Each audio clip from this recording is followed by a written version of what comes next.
This is a virtual reading of Conspirators, To Each His Own Agenda by Mag Gupta.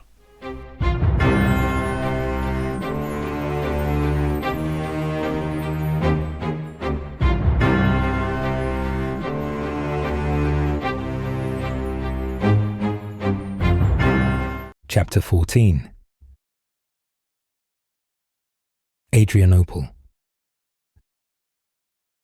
Normally, it would take several days of hard riding to get to Seaward from Ilsefield, but they had foot soldiers with them, so, horses or no, they could only travel at a walking pace. Richard was getting impatient at the slow pace, wanting to gallop out into the open country and smell the sea air. Often, when this urge overtook him, he acted accordingly. The royal guard rushed to ride with him, leaving their prince behind to trot with the nobles of the kingdom. Tiberius watched his father race away, chasing after a poor rabbit, which had happened to reveal itself in the lush greenery. "It seems you make poor company," Turgon smiled mercilessly. "So it would seem," Tiberius said distantly. He was looking around anxiously. The sea air meant they were approaching the coast, and the coast meant danger from raiders of Gladium. If they were set upon by the pirates, they would have the advantage. The pirates bore varying forms of armor and weapons, but their constant warring meant that many were veterans from a young age. The problem that Felthor and Alistair had with Ignatius was his corruption, but the lords of Gladium brought new meaning to the word. They cared little in running their state, simply hoarding the wealth that the lesser men had brought to them from raiding the kingdom's coasts. The fertility of the land meant that wheat and farm products were in abundance, and the nobles that owned the land would have much in terms of coin. But all of these treasures were nothing in comparison to the women that the pirates had taken. The women of the kingdom were of brown, yellow, and red hair, something highly sought after in Gladium amongst the thicket of black. Those who were killed were considered to be the lucky ones. The princes of Seaward had waged an eternal war against Gladium for this very purpose, as many princesses of the royal court had been taken, and fleets had been broken and burnt many times over to reclaim or avenge them. Tiberius worried about his father away from the main strength of the group, but he knew better than to urge caution. He simply kept his hand on his sword and readied himself to kick his horse into motion. The procession continued along the Victory Road, the road that had been paved after the first exitum, when the princes of Seaward marched against the orcs and beat back untold numbers of orc legions. The paves had been engraved with the names of all those who had died in the fighting. The Victory Road began at Seaward and ended at the Marble City. At the beginning of the road was engraved the words, "Here the brave marched," and at the end, "Hail the victorious dead." Midway into the day they crossed the provincial border of Adrianople, the land of the Goths. As it was to be expected, there was an outpost here taking tolls from those wishing to pass into the country. These men were not the classical soldiers that Gilorn had seen before, but rough-styled men in chainmail shirts and cloths of different colours. Each man wore a different style of blue war paint across his face, the most basic of which was a diagonal line across the bridge of his nose. Each man was hairy and seemed quite akin to Richard. Their captain, a woman with a deep scar across her face, challenged them in their native Germanic tongue, a harsh and guttural statement. Falthor returned in the language of the modern kingdom, and the captain gestured to take him to a corner of the outpost with a slight jerk of her head. The other men barred the pass with giant axes. Not that they made any attempt to do so. Falthor was multilingual, but he evidently didn't speak the German tongue of the Goths, as one of them was translating between them. It didn't take long to negotiate their passage, and they were quickly on their way. A guard of 10 Gothic riders led them at a swift pace past the confines of the outpost and out into the open land, where they bid farewell in the Roman tongue, with grace and dignity that surprised Gilorn, who had been expecting some kind of rude send-off. They continued on, passing through unwalled villages and farmlands. "What was that about?" Gilorn asked Felthor, after crossing over to him under the guise of offering him a water flask. "I thought the Prince of Seaward controlled this country." "Not quite this far, but more so than Rome," Felthor explained, declining the flask with a 2-fingered gesture. "The Goths are a prickly people. The past princes of the realm learned to not deny the Goths their way of life. Alistair allows them to rule themselves under his banner as a trade partner, just as long as the money keeps flowing." Gilorn let out a sigh of understanding and didn't press the matter more, as a patrol of outriders passed them, nodding and saluting to Felthor and Richard as they did. The countryside was riddled with hills and stone foundations of ruined fortresses and towers, so the road twisted in multiple directions, but it was better than tackling the countryside. After a long time on the road, Gilorn suddenly realized that they were being watched. "My lords," he called ahead of him. "What is it, Ranger?" Felthor called back, unconcerned. "On the cliffside," Gilorn pointed. "We're being watched." Felthor looked up at the large hills next to them. They were indeed being watched. To the north, they could see the face of a large cliff, and on the cliff edge were nearly 50 people. All of them were motionless and looking down at the company, with sleek bows on their backs. Turgon made to pull out his sword, but Falthor raised his hand to stop the order. "They mean us no harm." He waved a hand to signal his men to stand down. He looked back at the people above them and drew an invisible line down his helmet, an obscure sign of respect. "Who are they?" Gilorn asked. Despite Felthor's order, his hand was still on his bow. Falthor breathed a deep, happy breath. "They are the elves of Corinth, the natives of the Greek kingdom." "I didn't know elves lived in the kingdom," Tiberius said in wonder. "They do not live," Felthor clarified. "They are nomads. They pay no tax, and they live in no city. They simply wander." "Skinny shits," Richard scoffed disdainfully. He spat. "Give me a woman with tits like sacks and a slit I could bury myself in." "Let us not be rude about my mother, father," Tiberius scoffed, somewhat annoyed at the loss of the moment as the elves departed out of sight. Gilorn hadn't been distracted by the comment, but had carried on watching the elves as the last grey cloak disappeared behind the cliff edge. He considered himself lucky, as he caught the tail end of Turgon saying something obscene. "If I take a woman," Richard retorted, "I don't want to risk breaking her. I am not of gentle tastes." Gilorn left Turgon and Richard to discuss their debauchery and trotted back to Felthor. "Who are the elves of Corinth?" Felthor ignored the question and enjoyed listening to the men arguing for a long walk before he answered. Centuries ago, the elves lived in the massland that is Greece. After a long period of warfare, some formed an expedition to Italia, and there they settled, founding the cities of Corinth, Athens, and Syracuse. When the exitum came, the king of the Latin Greek cities, Vepo, tried to send his people back in evacuation to the Greek mainland. He and his queen became separated, and Vepo waited for her, but she was waylaid. He was engaged in fighting defending his port and was lost in battle. She now dwells somewhere in the kingdom. These elves wait for her coming, maintaining an eternal watch over the ruined city and the country looking for her. It is said the blood of Seaward flows from her veins.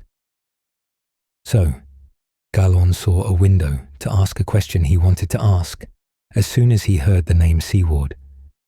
"Does that mean the Prince Alistair is an elf?" "So he likes to claim." Falthor thought about his answer before he gave it. When the Exitum came and the heroics of the princes of Seaward commenced, the elves and mortal men fought side by side. That alliance was sealed in the pact of marriage. That line has then married the nobility of the kingdom.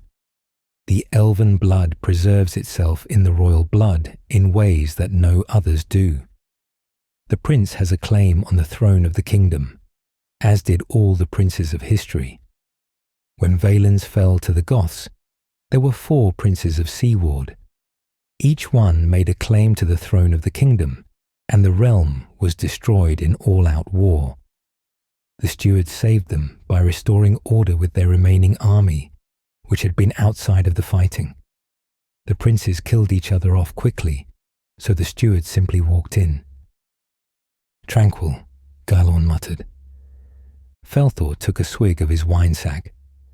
But fortunately for us, the surviving Seaward line was the one which was left with inept leadership and was counselled against wanting war.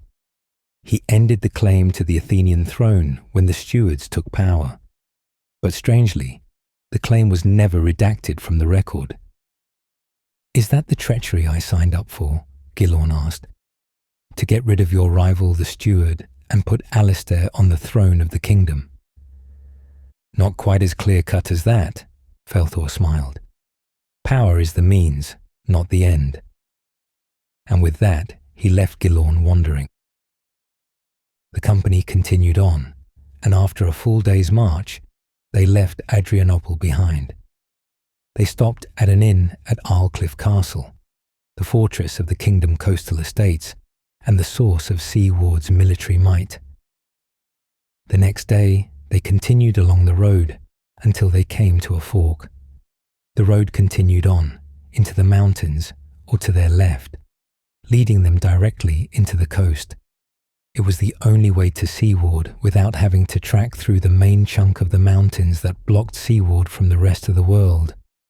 It was truly a dangerous path, but there were no roads to the north of the mountain ranges. Falthor urged his horse on and led the way down the south road. They wouldn't be going through unprotected country for long. There were numerous lighthouse towns on the natural harbour of the coast, and it was well defended. Once they reached the final trade post, they would be safe. The footmen changed out of their marching gear and changed into fighting kit, leaving their provisions on the wagons, and the knights each changed from their travelling horses to their war mounts.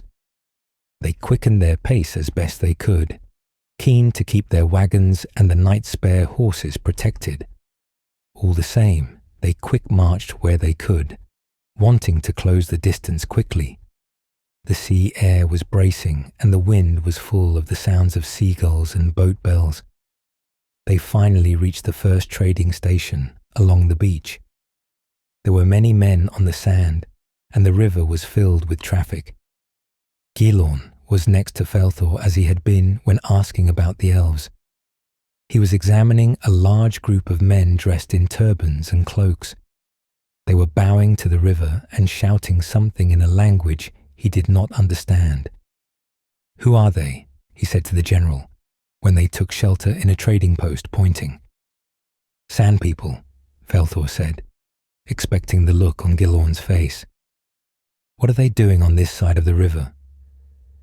"Trading, working, travelling," Falthor shrugged. "All sorts of things. But those men," he paused, "praying by the looks of it."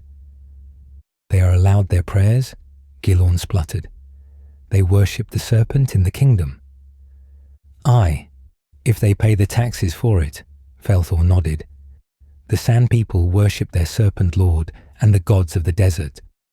Their ancestors are literally in the sand, and they worship the sand accordingly." "They worship their ancestors.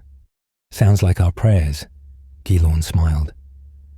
Falthor said something in the southern tongue. "The ancestors watch over us, and it is proper to praise their vigil," he translated. Gylorn laughed through his nose and turned to look forward. They continued down the road for another half day. The journey was tense, and they met no one. And then, "Hello," he said, looking at the thing ahead of them on the horizon.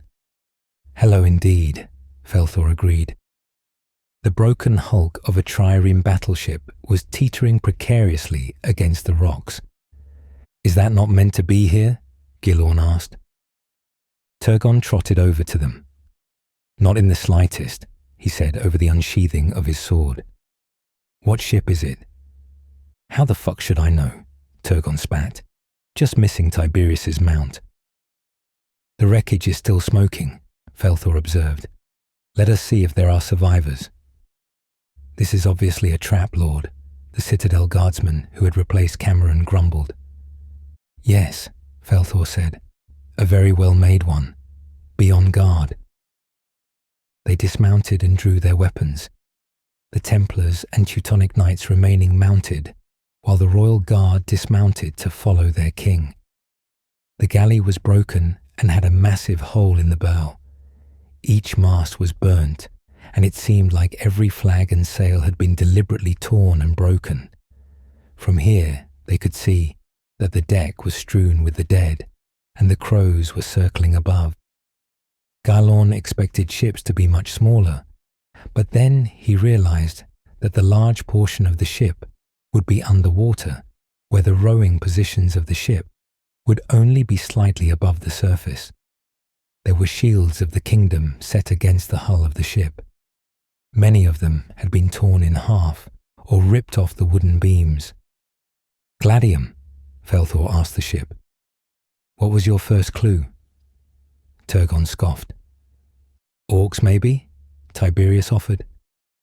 "Orcs defile things they destroy," Richard shook his head. "No sign of any filthy signs or orc shit." Felthor sent some of his men-at-arms into the ship through the hole. They were silent and looked around. "This is a trap," Gilorn echoed the captain. "You're getting that feeling too." Richard sighed. He was trying to pick something out of his teeth with the blade of his axe. "Shit, I was hoping it was just me." He spat the spent piece of chicken onto the floor. "Can I at least piss before we fight for our lives?" Turgon asked, already working his breeches. "I've been riding for hours now." An arrow flew through the air and bounced off of Richard's chest. He looked down at the impact, as if a wasp had just collided with him. "You'll just have to hold it, I think," he sighed, shaking his head. "Close ranks. Tectum." Felthor shouted out the order for the shield formation, meaning tent, as more arrows followed the first. They raised their shields and formed around the lords and knights, sealing them in a cocoon of blue steel. The ship behind them was suddenly alive with motion. The men who had been sent in to investigate were thrown from the top of the ship, crashing down in a clang of heavy metal. "Behind us! Cover our flanks!" The shield wall curved around until they were a complete circular formation. "Move out to open ground," Felthor shouted. "Knights," he bellowed, "take out the archers." A legionnaire nodded and broke formation to sprint across the field to the knights.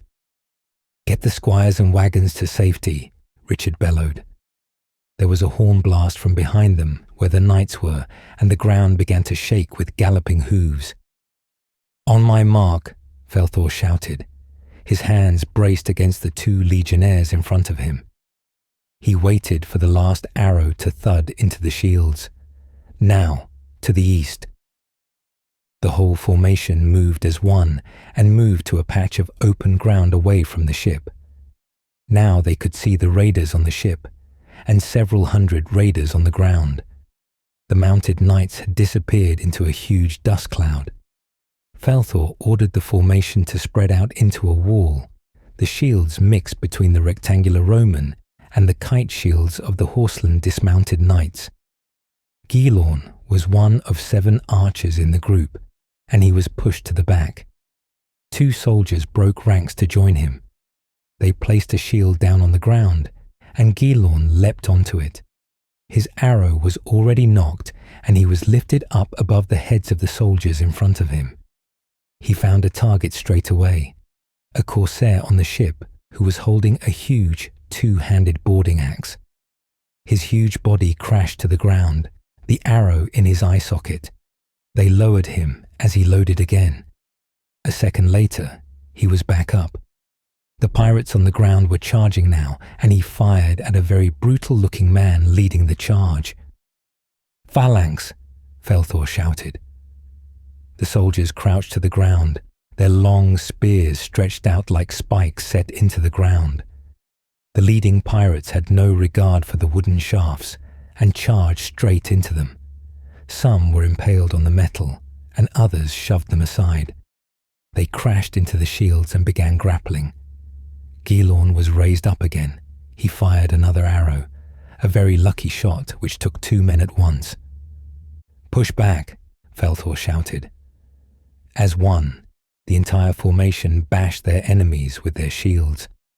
The front lines of the pirates were knocked back, and the spearmen all stabbed outwards. The front line was suddenly littered with the dead. The shield wall closed again. They waited for the pirates to move up and collide with them. The maneuver was repeated. Once, twice, 3 times. Finally, Richard had had enough. "Get the fuck out of my way," he shouted, and he broke through the shield wall, crashing into 7 soldiers at once, his huge war axe sweeping everybody away and cutting straight through their lines. There was a horn blast from over the hill, and suddenly another horde of pirates arrived, all of them charging at their flank. "Ah shit," Turgon shouted. "Where the fuck are the knights?" Suddenly the horseland riders and the Roman knights had entered the fight. They charged straight into the lines of the reinforcements with a volley of arrows and spears.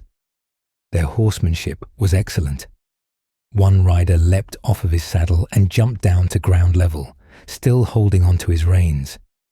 He slashed a soldier to one side and then leapt over the horse to the other side, slicing at another again and leaping back into the saddle. Tiberius was amongst them, slicing and hacking with his sword, Dawn. He was at one with his beast. He wasn't even holding his reins, and at one point, he was completely lying down on his horse and swinging in a massive arc behind him. Even with the combined strength of the kingdom, Horseland and the knights, the odds were still against them. Turgon and Felthor were in the fray as well. Gilorn had been abandoned by his shield-bearers and had to move back onto the hill and shoot. Turgon was roaring as loud as Richard, and they both seemed to be having a contest on who could kill the most. The men-at-arms were being beaten back now. Their tactics were effective, but they were now outflanked on 3 sides and in danger of being surrounded. The knights had returned to the fray after the archers, but they didn't have enough numbers to cause the damage that they needed. "We appear to have the disadvantage," Turgon grunted, as he cleaved the head off of a captain of Gladium. "Speak for yourself," Felthor shouted indignantly, as he cut the leg of another corsair and then slit another's throat. "I am General Felthor. I've never been defeated." "And what magic will you pull out of your arse to save us this time?" Turgon grunted, as the reinforcements being harried by the riders joined the battle as well.